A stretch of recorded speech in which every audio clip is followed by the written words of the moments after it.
following is a presentation of the Belly Up Sports Media Network.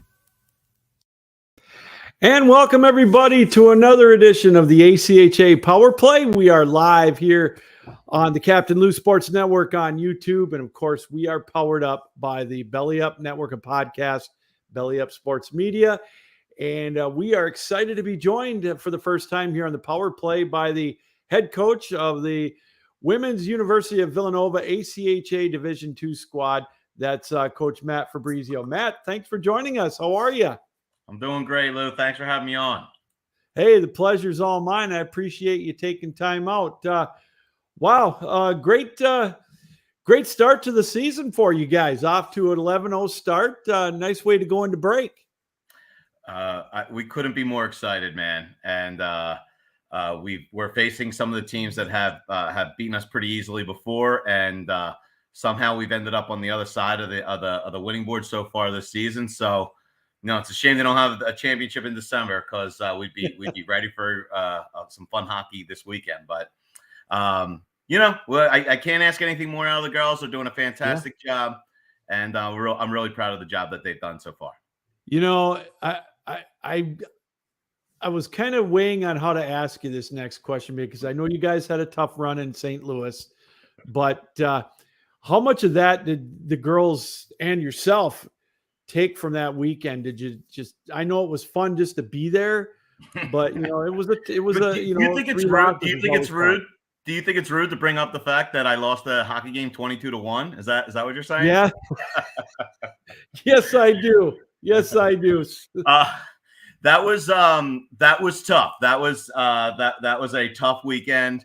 I feel like we learned so much from that, and we got so much out of it. We went from being happy just to be there, and then flipped the script, and then we got our butts handed to us. In all different kinds of ways. But I think it was a major motivator in the offseason, and it was a major chip on our shoulder that I'm happy to remind the girls about every time we have a big game coming up. Well, you do have some big games. We'll talk more about that, what you got coming up in the second semester in a little bit. But I look at your stats. Obviously, it didn't affect you this first semester because, Coach, I look at some of these stats that you guys have had. Like the goal differential jumps out at me, plus 57 in 11 games, man. That's unheard of in a lot of circles. And, a 907 save percentage in those games. Your girls know how to put the puck in the net. Yeah. The girls definitely know how to put the puck in the back of the net. It doesn't take a lot of top-notch research to realize that our superstar, Grace Curran, does the bulk of the scoring for the team, as she has for 4 years. We've added to the complement of characters that she has. We have a really strong freshman class that scores a lot of goals, and there's no question about the fact that the strength of our team is our defense. And when I say defense, I mean the ladies that skate in front of the goalie and the goalie as well. We have a superstar senior, Molly McKenna, who's been in net for most of the games and all the big ones. Not that my two freshman backups aren't capable, but we go with experience and follow Molly's lead. Molly was studying abroad last year in the spring, so that contributed somewhat to those 22 goal games that we gave up.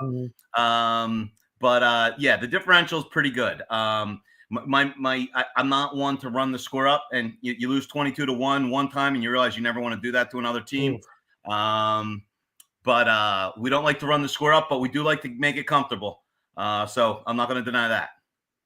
Well, and you do like to score, but some of those games, the girls have played, have had to win defensively too. Oh, yeah. And that's a great mix for you guys. The defense, our defense is our strong suit. In fact, a lot of our offense is generated from our D. We have a bunch of talented offensive defense women, Annalise Monopoly and Jasmine Messino.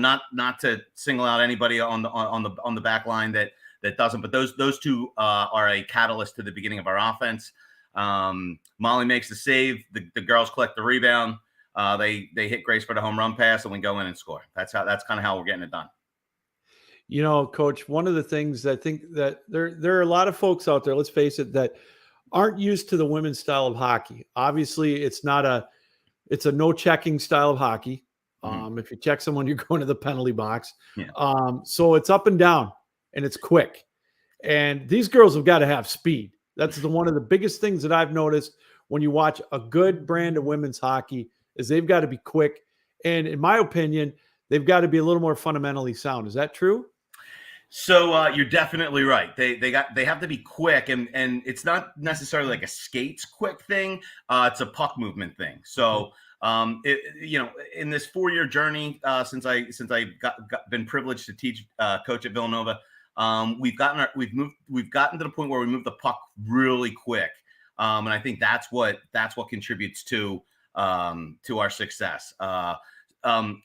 You mentioned the fact that there's no checking, which is a huge game changer, obviously, in the way the game's played. One of the negatives is that you don't see the big body crushing blows. But one of the positives is that you can try some stuff in the neutral zone that you would certainly never try if somebody could knock you down. So we're able to be a little more creative in the neutral zone, knowing that there's no checking. And that plays into our puck movement and the speed in which we get that puck through that neutral zone.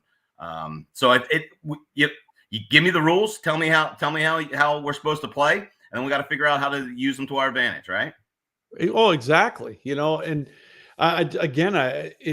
it can work defensively too. I've seen that a lot as well, where you can get somebody frustrated with that, and you can really control the pace of the game. Yeah, totally, absolutely. We're joined by head coach Matt Fabrizio of the University of Villanova, ACHA Women's Division II, currently ranked number 1 in the Southeast region. Now, they take 16 teams into the tournament. I know you're not looking that far ahead, but it's got to be in the back of your mind a little bit.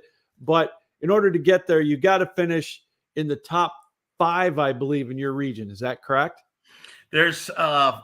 I think the most teams in the ACHA D2 are out of the Southeast. So there's at least 2 leagues. I think there's 3. Okay. So we look at it as we need to win our league to guarantee control of our own destiny. And when you play in a league that's got great teams like the Naval Academy, University of Delaware, University of Rowan, that's a tough enough task to climb. We certainly have some untaken care of business left at the national tournament that we'd love to address, but we're worried about the next game, next period, next goal. Nothing can happen in hockey without scoring the next goal. So if we are so fortunate to squeeze past teams that are just juggernauts in our little corner of the world, like those teams, if we are fortunate enough to squeeze past those teams, control our own destiny. I don't care if there's 5 seeds, 10 seeds, 2 seeds, or whatever. If we win, we're in control. We want to say hi to James Messina, who's watching us, who messaged us and said, "Go Nova." Well, I tell you what, you got a good fan there, because he said that you're greater than Jay Wright right now at Villanova. Oh, man, those are some lofty shoes to fill there, my friend. I'm literally Venmoing James Messina as we speak. It's funny you bring up Jay Wright, because let's be honest, Villanova was a local school. We had there's a lot of great hockey played in Pennsylvania, but it's certainly not a hotbed. So Jay Wright wins a couple national titles, two separate times in the last, 6-7 years. Where is Villanova was the number 1 Google search in the world. And so Jay is responsible for getting the national interest in. So I have a pretty national roster. I have girls from Ann Arbor, Green Bay, all over New England, California, etc. And we got to thank old Jay for that one. He also gets a little bit higher in salary if you check the fine print. Just maybe a couple of pennies, eh? A couple commas, I would say. Yeah. There you go. Commas. I like that. I'm going to have to use that one, Matt. I tell you what, that's awesome. I like that. Speaking of that, I'm always fascinated with doing this show. I've been doing this show now for about 7 years, and the recruiting that the coaches that you guys do and gals do. Mm-hmm. I mean, you're going all over the country getting these gals, like you said, Ann Arbor, Green Bay, out west. How do you do that? I mean, you don't have to tell me all your secrets, but How do you get the word out to get to those girls? Well, so the university gives me $2 million a year in scholarships to hand out across the country. No, I'm just kidding. Not even close. So in terms of recruiting nationally, it's the number one question that I'm asked. It's not a matter of reaching out to the girl in Juneau, Alaska and say, have you heard of our hockey program? Would you be interested in coming here? Yeah. The way that recruiting works, I believe at the club level, is to convert your interested parties, right? So when somebody sends an inquiry, and I just for the betterment of women's hockey, I'm happy to share. Somebody sends an inquiry, somebody's interested in going to your school, they fill out an inquiry. That inquiry will generate, what are your interests? You guys can see my son in the background here visiting, old Roman. But that inquiry will see, hey, I'm interested in ice hockey, trombone, and chess. And then our school gets that information. And whereas 3 years ago, that went to a dead email address, it now goes to my girl, Sarah Barshap, the president and captain of the team. And she is able to chime in to immediately follow up with the girls, let them know about our program, ask them to come visit us when they're on campus. And having a couple hockey girls handle the campus tours is always a nice way to keep them aware of women's hockey. So it's more internal recruiting. I'm not creating any interest in California for a hockey program out here in the suburbs of Philadelphia. I'd love to take credit for that if it was even remotely true. But not the case. It's more about converting the incoming stuff. So Sarah, who's a superstar, has converted that entire process into a repeatable thing that we can do. So it's converting the people that are interested in coming to your school, letting them know about the program, and then once they get involved, make sure that you keep it fun. Right. So. Coach, you brought up something there that I want to touch on that I think is a little unique with the ACHA teams, is that you've got a board, you've got, a president and a treasurer and whatnot to help you out. And it's another thing that the student athlete, in this instance, these gals have to do to juggle with their time. Obviously, academics is the key to stay there. Mm-hmm. And, I am just so, I don't know if amazed is the right word, but I love how they are able to do that. Lou, you'd be so shocked at the amount of things that these girls take on, the way they execute and the way they run the program. You mentioned that they help me out, and that's not even close to being accurate. The girls are the ones that do all of the work. The girls form the schedule. They act as the historians. They fill out the game sheets. They do all the administrative work, including collecting fees and admin. Our rink didn't want us back this year, so we had to find a new home rink, and that's all done by the girls. It's a student-run organization. Now, I'm lucky. The Villanova girls have the highest GPA of any club sport on campus, so I have some smart girls on that squad. Certainly smarter than their very average intelligence coach. But they do it all. They actually do it all. If you knew how disorganized I was, you wouldn't trust me to make a schedule either. Well, again, and you throw in the ice time and the practice time. Well, we all know that a lot of times these teams can't get the premier time, so either practicing early in the morning or late at night. Again, it's another aspect to this team that I think these teams that goes unnoticed, telling the girls I expect them on the ice at 9:40 p.m. sharp made sense when I was like 25. At 45, man, that is a late night. That's like going out and when I was in college, right? Well, yeah. Well, that was seems like an eternity ago for me, because I know how long ago that was, and we won't get into that. So back in the 1900s, yeah. There you go. I'll go with that. We'll leave it right there. So you guys got, or the gals, obviously you're on break. After that, it's kind of, we all say it's the marathon in the first semester. Now it's the sprint. And you've got some big teams coming up after the break, including Liberty and some of the teams in your conference. What do you tell the gals when they go on break? I mean, what do they do? Do they work out to stay in shape? Tell us a little bit about what the kind of their regimen might be until they get back after the holidays. So the college club women's hockey schedule, I'm sure the whole ACHA is like this, has this really funny quirk in it, in that you get 2 months off in the middle of the season. So our last set of games was the East Coast Showcase in Aston, Pennsylvania, where we played 3 games the week before Thanksgiving. Then the girls have off for Thanksgiving. They have off the last 2 weeks of school. Then this week is finals week. So we did see the girls on Saturday night. We had our Christmas party. We hosted the girls. The roster was 13 in year one, and we're up to 26 girls now, not including our girls that are studying in Europe. So we have nice depth, especially in comparison with a lot of the teams in our conference and stuff.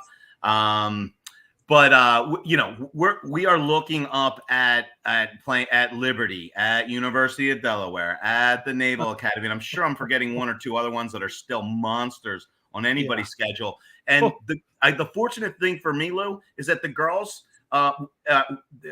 most of those teams have beaten us, so it's an easy challenge saying, hey, this team thinks they own you, and until we prove different, there's no reason for them to think any other thing than they are better than you. So it's a self-motivating prophecy. We were fortunate, and a lot of things fell our way to finish the semester with the record that we did. But as you mentioned, we go from the marathon to the sprint. That's my favorite time of the year. The stakes are higher. We're angling to be playing our best hockey at that point in the year. But the problem is that these monster teams that are just much deeper and much more celebrated past than us. Like I said, I hate to keep saying their names, but the Naval Academy, University of Delaware, and Liberty, those are the teams that we circle on our calendar at the beginning of the year. We're fortunate that they even put us on their schedule. And this year is a year where we finally feel like we have a legitimate shot against these squads. We'll see how that works out. And if you guys never hear from me again, we went 0-4 in all those games. So. Well, no, believe me, I'll keep in touch with you, man. I can't wait. If you're fortunate enough to get to Boston, I'm going to be heading there in March as well. So I'll be looking you up. So don't worry. I won't forget about you. Trust me. Now the gals, what do they need to work on, do you think, to keep this run going? If there's any, it's always tough to say that about when you're on a 11-0 roll or whatever, but I know there's always something you can work on. What could that be? Well, when you're on a roll, what you don't need is a 60-day break in the middle of your schedule, right? Right. When you're 11-0, you don't need more breaks to fall your way, and it's all those little things that just, in a hockey game, one thing happens and it leads to a waterfall thing. So we were very fortunate and very lucky. So I think it's our response.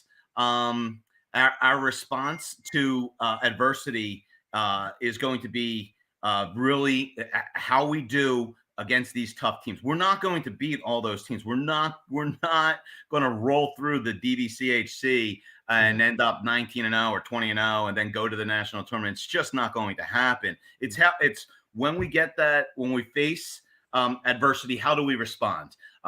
Do we jump right back off the mat? Do we wallow in our misery? I don't know the answer to those questions. We have a nice set of senior leaders that run our team, but we have 7 freshmen that are getting major playing time on our team. So so far they've answered every challenge. Let's see what happens when they get a 57-day break.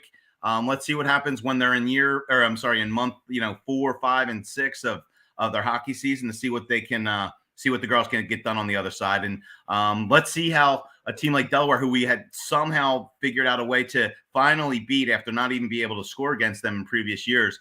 Let's see how they respond when they are ready for us the way that we were ready for them. We're joined, as mentioned, by Coach Matt Fabrizio, the head coach of Villanova's ACHA women's D2 squad, currently ranked number 1 in the Southeast region. Kind enough to join us here for a few more minutes here tonight. Greg Miller chimes in. I know he's watching. He says, what can you tell us about your assistant coaches? Tell us a little bit about them. So I don't know if you'll believe this or not, Lou, but these people that are chiming in, I may know one or two of them. But anyway, as we're talking over here, there's a dog, two sons in the room, and my wife's trying to snap to get them all out of there. Greg good. Miller is me and Greg went to Penn State together, along with one of my assistant coaches, Mike Donnelly. So one of the coolest, most underrated aspects about this entire super cool Villanova experience is that I get to coach it with an old frat buddy from college. Oh, nice. So we used to sit on the couch and talk about junior Flyers games and stuff like that. And now we get to sit on the couch and move the chess pieces around the on the board.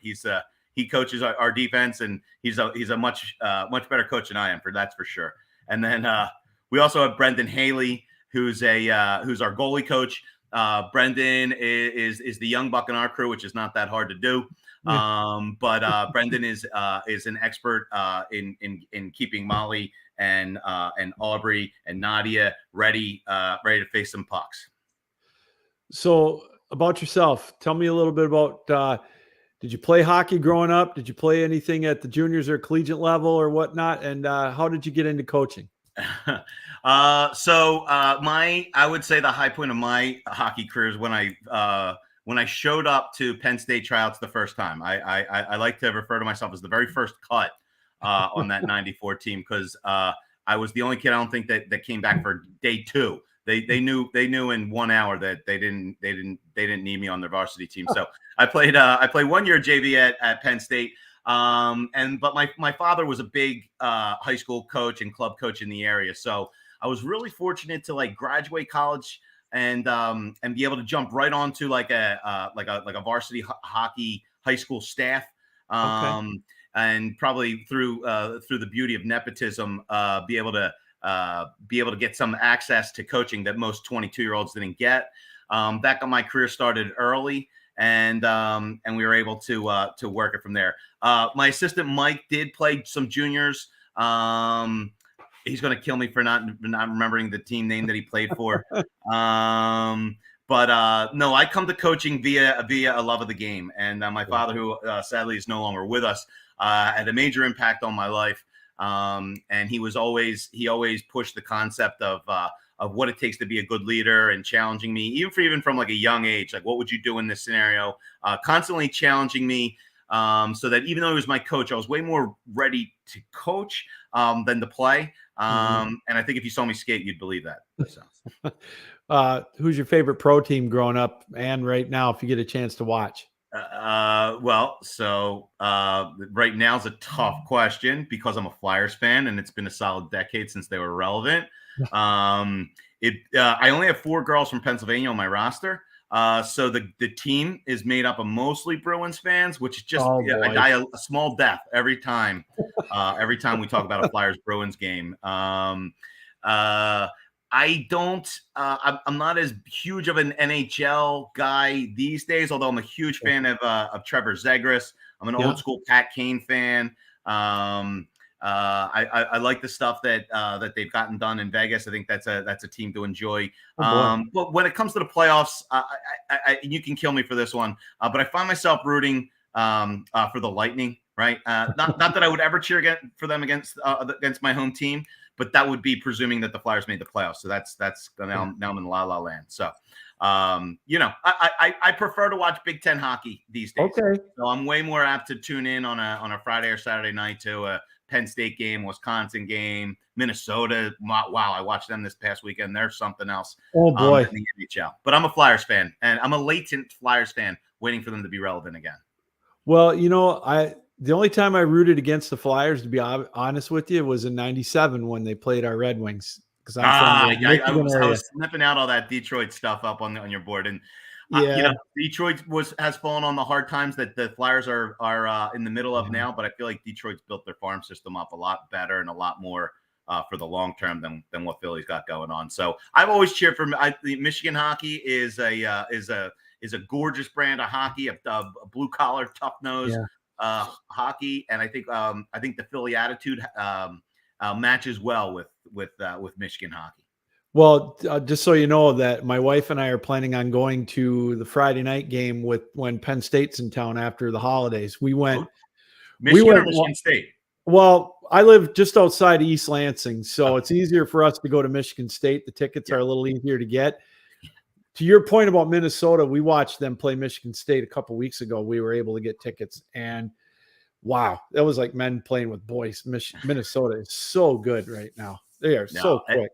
NCAA hockey, up and down, up and down. The shots are Oh, 50 to 40. I mean, the helmets are cooler, the jerseys, the whole deal. It's so fun. oh, it sure is. Oh, wow. Yeah. Indeed it is. And I grew up a Red Wings fan. And like I tell everybody, I'll take 7 years of purgatory for the 25-year run Detroit had in the playoffs with 4 cups and, 6 Stanley Cup appearances, man. It's Oh my more than I God. can say for my Lions and my Tigers, but love it. Those Fedorov, Yzerman, Osgood scoring goals, Konstantinov, those I was watching NHL hockey on a nightly basis when the Red Wings were in their prime, and I tell them there's no Zegras, there's no Bedard, there's none of those guys unless there was a Pavel Datsyuk to advance the game. He's the pioneer, and I'm sure they laugh, like those dudes laugh when they see the types of move Pavel brought to the game.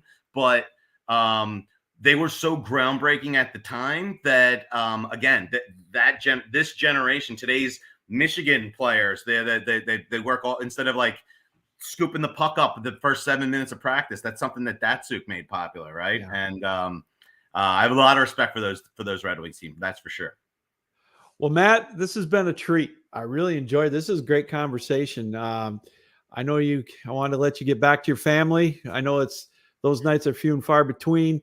Seems like they want me back. Yeah. Have a great holiday, man. And keep up the great work. This is exciting to see you guys doing so well. And maybe we'll catch up maybe towards the end of the regular season. Hopefully we can talk a Nationals appearance. I know you got a lot of work ahead of you before that, but man, thanks you're counting your chickens before they hatch. If I shake your hand in person, I will be very fortunate. That means that from the time we hung up till then, things worked out in our favor. I'm not that confident it's going to happen, but we'll see. These girls are pretty amazing girls, so that I wouldn't be surprised by anything they've accomplished. I just can't say I'm expecting it. So thanks a lot, Lou. I appreciate you having me on. You bet, Coach. Thanks again, and we'll talk to you real soon. Have a great holiday. Take care. Merry Christmas, everybody. Bye.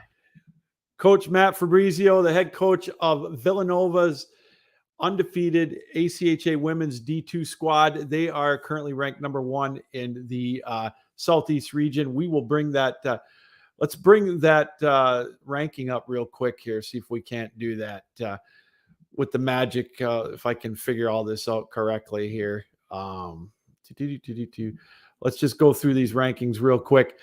As we've got in the Northeast region, it's kind of crazy how you've got some of these teams are, I don't know, bunched together. It's like this in Division II in the men's as well, because there's so many teams. There's 62 teams right now in the ladies D2 team, in the ladies D2 division. University of Vermont, Providence, number 2, Assumption 3, Boston 4, Northeast 5. Then you got Boston College 6. You can see it right down to Merrimack, Sacred Heart University, St. Anselm, University of New Hampshire, all the rest of them right there to 13. And then if you go to the Southeast region, there you see Villanova ranked number 1. And as Coach Fabrizio mentioned, you've got the Naval Academy right behind them at number 2, Delaware at 3, Liberty at 4, Rowan at 5. This region is stacked. It's crazy. And you see the schedule that they've had, Villanova, that is, coming up, as Coach Fabrizio mentioned. And then after the break, they've got Liberty. They've got the Naval Academy. They got Rowan again. And, right there, some of the other, Delaware. That is going to be one hellacious run for them. But here's the thing, and I forgot to mention this with Coach Fabrizio. One thing I've noticed with the kids is they get going through the year, they start winning, and it breeds confidence. And they've got it right now. You can tell. And that's a great thing to have coming into the second half of the season. So hopefully, for their sake, they can keep it up.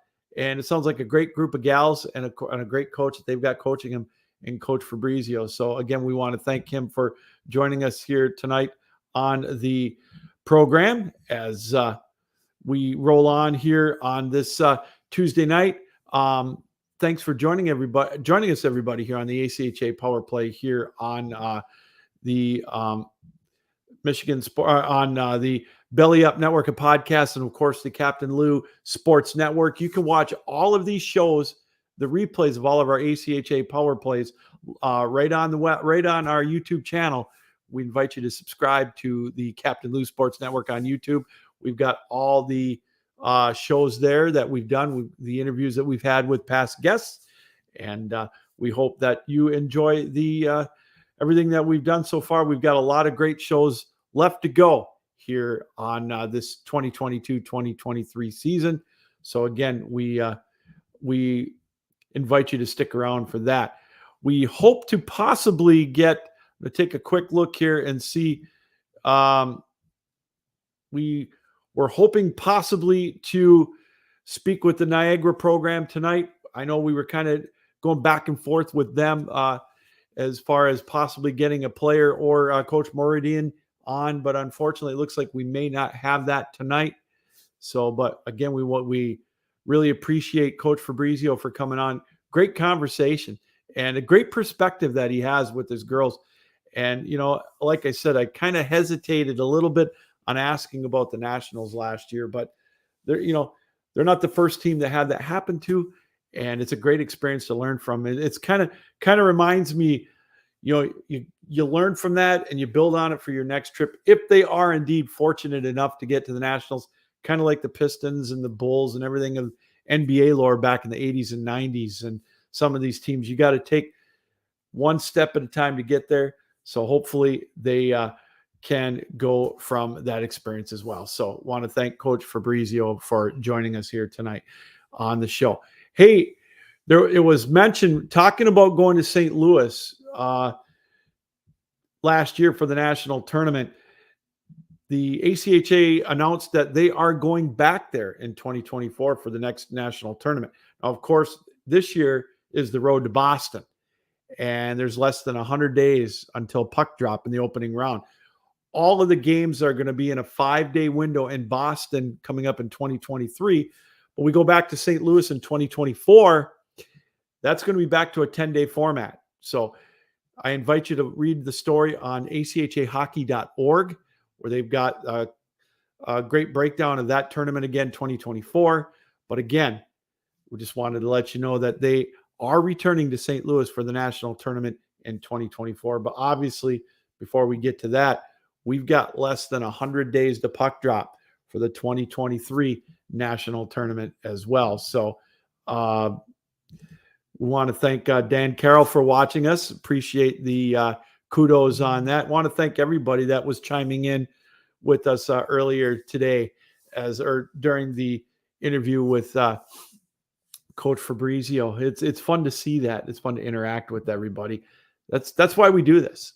And it's great to get the word out. And another thing that I want to mention again, and we talked about it briefly with Coach Fabrizio, is about, when the recruiting aspect came and asking him about, how he gets the gals from, our area right here in Ann Arbor or East Lansing or whatever, and, out west and in Green Bay.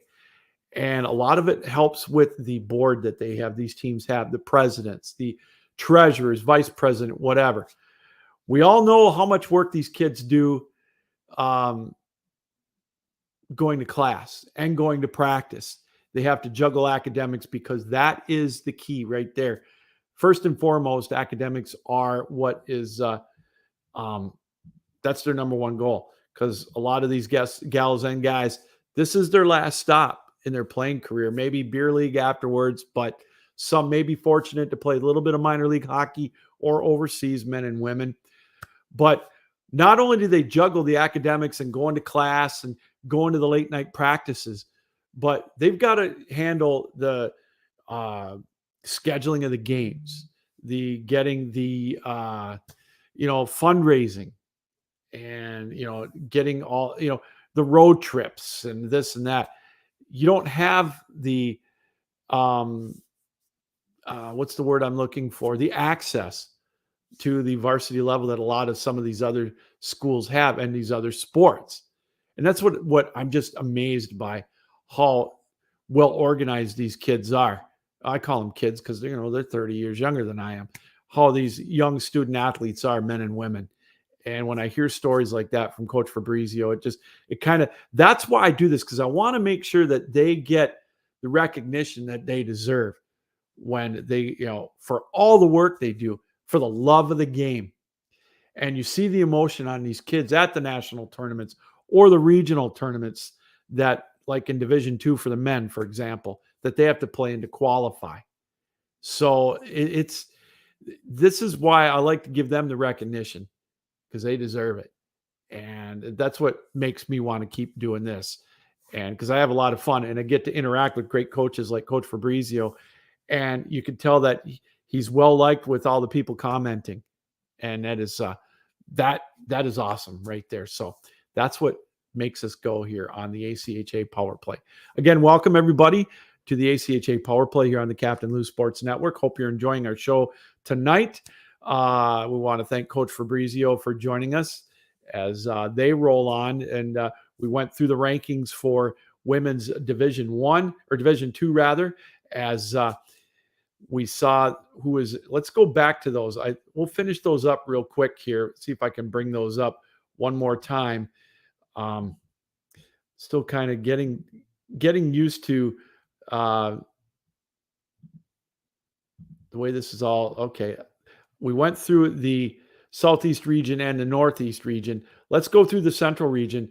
Sioux College, they're ranked number 1. They're undefeated. They're bumped up to number 1. They were number 3. Adrian, again, what can you say about Adrian College? They're like Liberty. It seems like every division, they've got a team up near the top of the rankings, powerhouse programs. Central Michigan is at number 3 this week. Lawrence Tech bumped all the way up to number 4. Michigan State 5, Miami 6. And then you can see the rest right there. And in the West, everybody's chasing Assiniboine. They're the 2-time defending national champs. They're undefeated right now. Then you've got Wisconsin, Dakota College of Bottineau, University of Wisconsin La Crosse, North Dakota State, Minnesota Duluth, Maryville, all right there chasing. But everybody, a team that's got the target on their backs, that's Assiniboine. They're the back-to-back national champions. That's what everybody's gunning for right there, to knock them off the perch. And it looks like they are not going anywhere anytime soon. So it's kind of cool to see that. So those are the rankings. That's what we're looking at right now in Women's Division II. Let's go over to Women's Division I right now. Let's see if we can't bring that up as well. So we'll run through the rankings real quick here. Like I said, bear with me here a little bit. Now, here we go with the women's rankings. And this is the latest rankings as of last week. Liberty, number 1, 11-0. Adrian College, what a broken record on number 2. Indiana Tech, number 3. Midland at number 4. Minot State at number 5. The University of Michigan, number 6. Miami, 7. Arizona, 8. UMass, 9. Maryville, 10. And last year, and I believe it's going to be the same format this year, you take the top 10 in rankings in Division I, and they play a double elimination tournament. Getting back to Women's Division II, just in case you did not know how that works, is they play similar to what men's D2 and men's D3 play. They take the top 16 teams, then they have pool play. So each team is guaranteed 3 games in each in their pool, and then they take the top teams in each pool.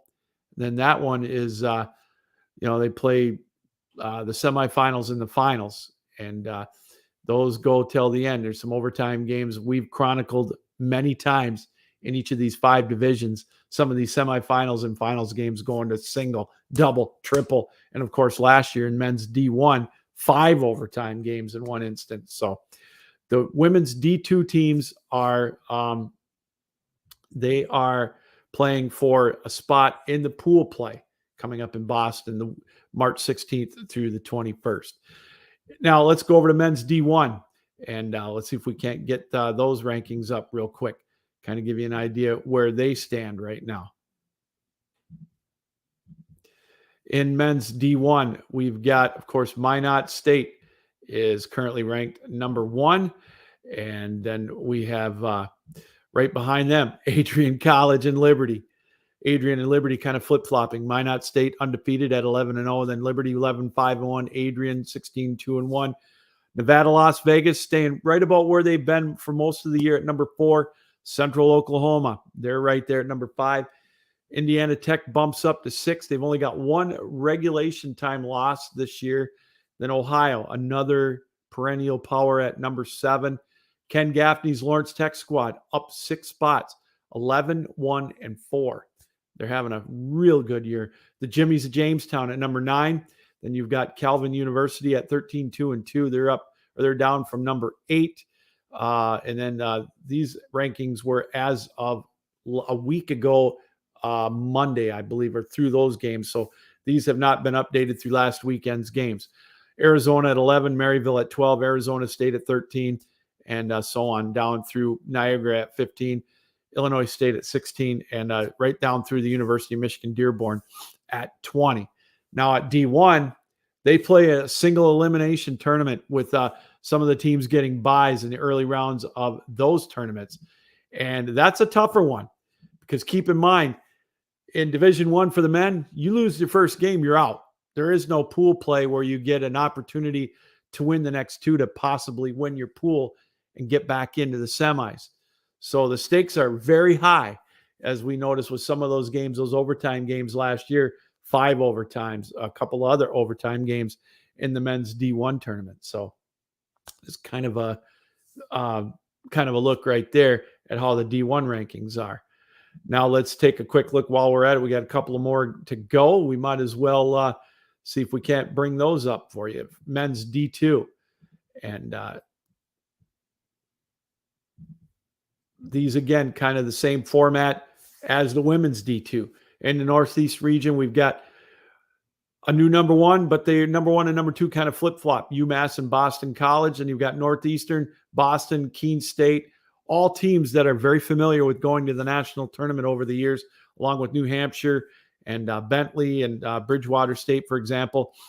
And those are the top teams there. In the Central, Lindenwood at number 1. The Tommies of St. Thomas, they bump up to number 2, knock Trine down to number 3. Concordia is up a spot.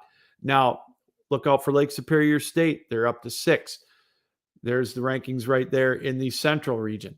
In the Southeast, we've got Florida Gulf Coast, no stranger to the national tournament. Of course, they lost to the University of Mary in triple overtime in that championship game last year.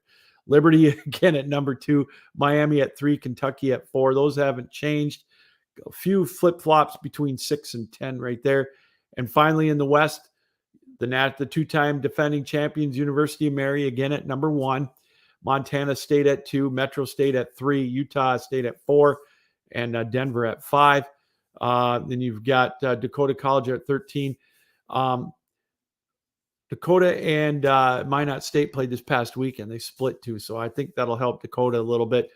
But look out for the University of Mary again, right there where they want to be as they're looking for a three-peat. Now, again, here's the thing with Division II and the men. They take the top 2 in each region, and then 3 through 14 do battle in regional tournaments in February. And those 2 teams will battle for the other 2 spots to comprise each region to go to the nationals for that 16-team pool play tournament. And those are, if you're in the areas, we're going to get, for our next show next week, I will have all the listings of all the sites for these regional tournaments, because if you're anywhere near the area to watch those, I highly recommend going to those, because those are some breathtaking tournaments. You talk about putting it all on the line. These kids, one and done. It's bracketed. I believe teams 3 and 4 in each region get a bye in the opening round, but then you got teams that have to win 3 in 3 days to get to that national tournament. I've had the privilege of broadcasting some of the Central Regional games in Division II and also in Division III for those regional qualifiers in the past. And wow, you talk about great hockey, leaving it all out on the ice. That's that right there. And so we'll keep an eye on those rankings in Division II as well. Finally, in Division III, let's see if we can't bring those rankings up real quick.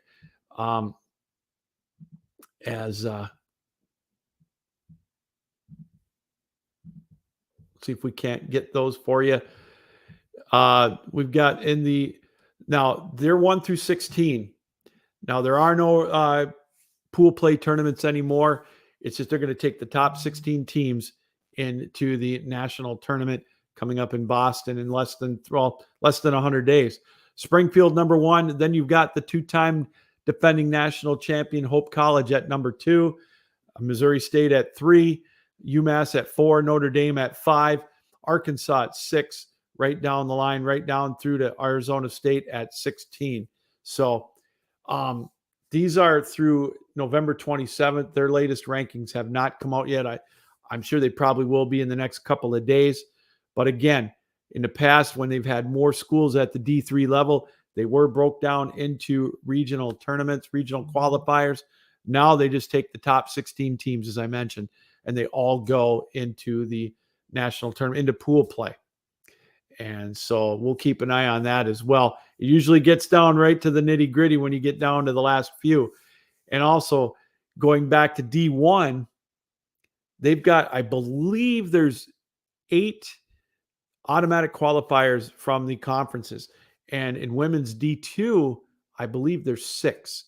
And I don't have the rest in the other divisions off the top of my head, but kind of keep that in mind as well. I don't think they have that at the D3 level yet. That's another thing that I will for sure keep in mind as well. So, or I will get and find out for you as well. So there's the rankings right there at all the divisions, men's and women's, 1, 2, and 3 for the men, 1 and 2 for the women's. We will always update you on that if there are any major changes each week that we have the broadcast. We are gonna have a show next Tuesday. Then we're gonna take a couple of weeks off, I believe, at least the week between Christmas and New Year's, as we get ready for the sprint. That is the 2023 portion of the ACHA Power Play. But just kind of keep in mind those are the rankings right there as we kind of get you ready for the national tournament, which is coming up in Boston. There's something I want to bring up real quick here before we get through with the show tonight. Is I had the opportunity. I spoke with and actually did grab one of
as welcome back, everybody, here as we wrap it up here tonight on the show. What a fun show. It was awesome talking with Coach Fabrizio and getting the comments as well. He's got a lot of followers over there in Philadelphia. He wasn't kidding, in the Philly area. And don't let anybody kid you. He said it may not be that big. Pennsylvania may not be that big of a hockey hotbed. There are a lot of Pennsylvania hockey fans. And they travel with Penn State and the NCAA as well. And, that whole area in the Northeast, it's always fun talking to them when I get a chance to go to nationals and see the fans that travel with their teams, either be it St. Louis and Columbus, Dallas over the years, whatever. But again, a lot of fun, a lot of great interaction with the folks that follow Villanova hockey and of course, Coach Fabrizio. So, but most importantly, though, I want to thank you, the viewer, for taking time out tonight. Again, it's been a lot of fun. We enjoyed it here. We will be back on again next week, Tuesday night at 7 o'clock Eastern time for another edition of the ACHA Power Play. Join me tomorrow night, 7:30 start time for the Captain Lou Extravaganza. We're going to talk about, of course, my Detroit Lions. They won again. They've got a huge matchup with the Jets. Who would have thought? My 1-6 Detroit Lions are now being thought of as a potential playoff team. We'll dive into that. We'll talk all things football and hockey and all the sports tomorrow on the Captain Lou Extravaganza. We invite you to join us then, 7:30 tomorrow night. Special start time for tomorrow. So, but hey, as we wrap up the ACHA Power Play here tonight, just remember again, it's less than 100 days until puck drop for the 2023 National Tournament in Boston. That's right. It's going to get here before you know it. Just seems like, yesterday we were saying 6 months and 5 months. We had Craig Barnett, the ACHA executive director, on, and he said, Lou, it'll get here before you know it. And boy, was he right. So, and talking to other coaches and administrators. So the road to Boston may take a little bit. They might slow down just a tad for the Christmas holiday. But as Coach Fabrizio said, see, I'm getting all excited knocking the microphone around. The marathon is over, everybody. The sprint is coming. Let's get ready for it. All right, that's going to do it tonight for our show. Thanks, everybody, for joining us. Thank you, the viewer, for taking time out of your night or your day whenever you watch the show and being a part of the ACHA Power Play. Well, again, thanks to head coach Matt Fabrizio from Villanova joining us. Their squad looking to keep that record clean on their road to Boston, but I know they got a lot of work ahead of them. All right, this is Captain Lou saying keep your heads up, keep your sticks down, keep your feet moving, and as always, keep your minds open. Thanks for joining us, everybody, here on the ACHA Power Play. We'll see you next week. Until then, enjoy the hockey and stay safe. Good night, everybody.